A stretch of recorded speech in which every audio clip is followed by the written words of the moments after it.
안녕하십니까. 율리시즈입니다. 이번 시간에는 2026년 주도주를 잡아라 라는 주제로 설명하겠습니다.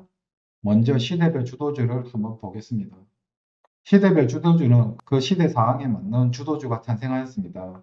표를 보시면 1970년대에는 고유가로 인해서 중동 특수가 있었고 이로 인하여 건설주 급등, 80년대는 삼저호황, 즉 저환율, 저유가, 저금리로 인해서 시장 유동성이 펼쳐졌으며 증권주, 은행주, 그리고 무역주가 주도를 했습니다. 90년대 후반에는 전 세계적인 닷컴 혁명으로 통신 인프라, 인터넷 관련주들이 주도를 했습니다.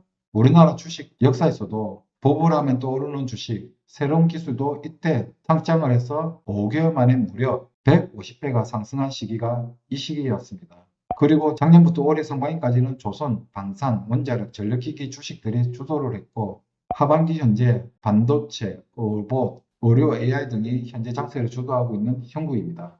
다음으로 우리가 주도주를 투자해야 되는 이유에 대해서 설명을 드리겠습니다. 우리가 주도주를 투자해야 되는 이유는 시장 대비 초과 수익을 얻고자 하기 위함이고 9월부터 시작한 삼성전자, 하이닉스 랠리처럼 소수의 리더 종목이 큰 수익률을 주는 것을 목격했을 겁니다.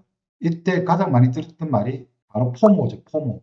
하반기에 삼성전자, 하이닉스를 보유하지 않았던 투자자들은 포모가 오고 수익률 게임에서도 뒤처졌겠죠. 그리고 주도주는 자금 흐름과 심리의 중심에 있기 때문에 추세가 강하게 이어질 가능성이 높습니다. 마지막으로 리스크 관리 측면에서도 주도주는 유리한 측면이 있습니다.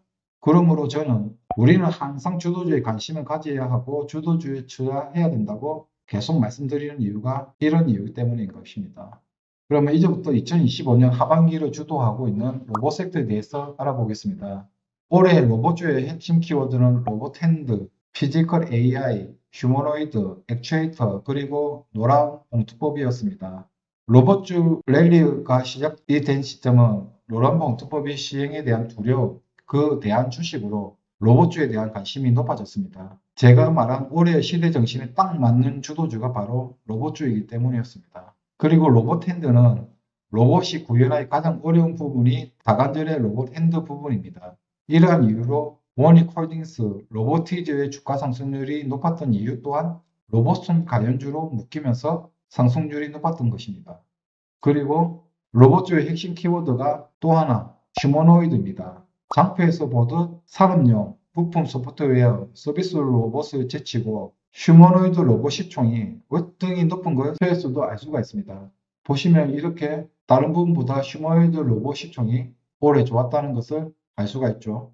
국가별 로봇 시총 변화를 보면 우리나라가 미국, 중국, 일본에 비해서 올해 시총 상승률이 제일 높다는 것을 알 수 있고, 그리고 아래에 보시면 한국과 중국 로봇 기업 매출 추이에서도 우리나라는 매출이 정체되어 있는 반면에 중국은 무섭게 덕치를 키우고 있고 그 추세가 2024년부터 더욱더 가팔라지고 있음을 알 수가 있습니다. 그리고 한국 로봇 기업이 전년 대비 YOY 기준으로 25년 3분기 매출액은 상승한 기업도 있지만 하락한 기업이 더 많다는 것을 여기 표에서도 알 수가 있습니다. 결론적으로 하반기 로봇주들의 상승은 기대감과 내러티브만으로 올해 평균 약 140%가 올랐는데 내년에 옥석 가리기가 진행될 것으로 예상된다는 말씀을 드리고 로봇주 중에서 정말 기술력이 있거나 글로벌 기업으로부터 수주가 있거나 특히 테슬라 쪽이나 피규어 AI 쪽으로 수주를 받으면 더 대박이고 아니면 로봇 관련 매출이 늘어나야지 추가 상승이 있고 그렇지 못한 기업은 한동안 힘들 것으로 보입니다. 로봇주도 이제는 집단적으로 상승하는 시기는 지났고 내년에는 정말 로봇주 옥석가리기가 시작된다고 말씀드리겠습니다. 내년에는 휴머노이드 로봇이 로봇 업체들의 시제품 또는 양산 스케줄이 줄줄이 대기 중에 있습니다. 표에서도 보시면 테슬라 옵티머스 3가 출시 예정이고 연간 10만 대 캐파 확보 계획 예정입니다. 내년 2분기에 옵티머스 3가 출시될 예정이니까 스케줄 매매하시는 분들은 지금부터 관련 종목을 잘 챙겨보시기 바랍니다. 저는 내년에는 현대차 로봇 관련주에 주목을 해라 라고 얘기하고 싶습니다. 이유는 아래와 같이 적혀 있는데 첫째로 올해 11월 현대차가 로봇 파운드리 시장에 진출 선언을 했습니다. 뭐 아시는 분은 있으실 거고 모르시는 분들도 있으시겠지만 이 얘기는 즉 로봇계의 TSMC가 되겠다는 선언이었죠. 5년간 50조 원 이상을 로봇 AI 분야에 투자하고 전용 공장을 세워서 국내 로봇 기업 등에서 수주를 받고 다양한 로봇 기업들을 위탁 생산할 계획입니다. 현재 중국 첨단 산업 규제로 미국이 첨단 산업을 규제하고 있죠. 그래서 미국 로봇 스타트 기업들이 중국에서 부품을 조달받거나 시제품을 생산하는데 좀 규제가 있기 때문에 이런 것도 현대차에게는 당연히 유리한 상황이 되겠죠. 또한 로봇은 품종 소량 생산 체제이기 때문에 이것이 자동차 생산 시스템과 유사한 면이 많습니다. 그렇기 때문에 그러한 공정들을 바꾸지 않고도 현 공정에서도 가능하다는 거겠죠. 로봇을 구성하는 부품들, 정밀 센서라든지 액추에이터라든지 제어 시스템 이런 것들도 자동차 부품들과 유사한 부분들이 많습니다. 그래서 현대차 차량 경영 기업이었던 칼라캐스트라고 다이캐스팅 부품 회사인데 이 기업이 자동차 부품 회사에서 로봇 경영화 기업으로 주목받으면서 주가가 급등을 한 이유도 이런 이유 때문이죠.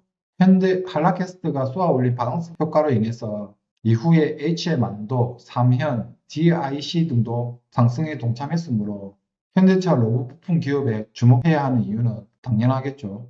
현대차 로봇 기업에 주목해야 되는 두 번째 이유로는 현대차가 엔비디아와 자율주행, 로보틱스, 스마트 팩토리 분야에서 협력하기로 기정사실화했고 이러한 협력의 최대 수혜자가 보스턴 다이내믹스가 되기 때문이죠. 보스턴 다이내믹스는 휴머노이드 로봇 아틀라스의 하드웨어 기술력의 세계 최고 수준입니다. 다만 약점이 있었던 부분이 AI 두뇌인데 이 부분도 엔비디아와 협력하면서 보완해 나갈 것으로 저는 생각을 하고 그렇게 되면 지금 로봇의 선두 기업인 테슬라의 옵티머스라든지 피규어 AI 못지않은 강력한 경쟁자가 될 것으로 저는 생각하고 있습니다. 그리고 무엇보다 이렇게 표에 보시면 아시겠지만 보스턴 다이내믹스의 지분 구조를 보면 HMG 글로벌이 55%, 정의선 회장이 21%를 보유하고 있는데 HMG 글로벌은 현대차, 기아차, 현대모비스가 최대 주주입니다. 현대차는 지배구조가 현대모비스, 현대차, 기아, 다시 현대모비스로 이어지는 순환추적 구조인데 정의선 회장이 이 현대모비스의 지분을 0.32%밖에 보유하고 있지 않기 때문에 안정적인 경영을 하기 위해서 그리고 향후 승계 구도를 명확히 하기 위해서는 이러한 현대모비스 주식을 매수해야 되는 시점입니다. 그러기 위해서는 보스턴 다이내믹스의 상장이 당연히 절실하고 상장 후 지분을 처분해서 그 지분 처분한 금액으로 현대모비스 지분을 확대 자금을 마련할 수 있기 때문에 보스턴 다이내믹스가 주가 상승하는 것을 당연히 원하는 거겠죠. 예상되는 보스턴 다이내믹스의 상장 스케줄이 2027년 정도로 정권가에서는 보고 있기 때문에 내년에는 보스턴 다이내믹스에 대한 호재성 뉴스가 계속 나올 것으로 예상됩니다. 그리고 로봇 핵심 부품 구성 비율을 보면 휴머노이드는 구동부, 즉 액추에이터, 감속기 등의 비중이 한 55%로 절반 이상 차지하고 다음으로 지능, 센서 순입니다. 이러한 부품들은 제가 앞서 얘기했듯이 자동차 부품과 유사한 면이 많습니다. 이제까지는 현대차 로봇에 주목해야 하는 이유를 제가 논리적으로 설명을 했고 다음 장부터는 관련주들을 살펴보는 그런 시간을 갖도록 하겠습니다.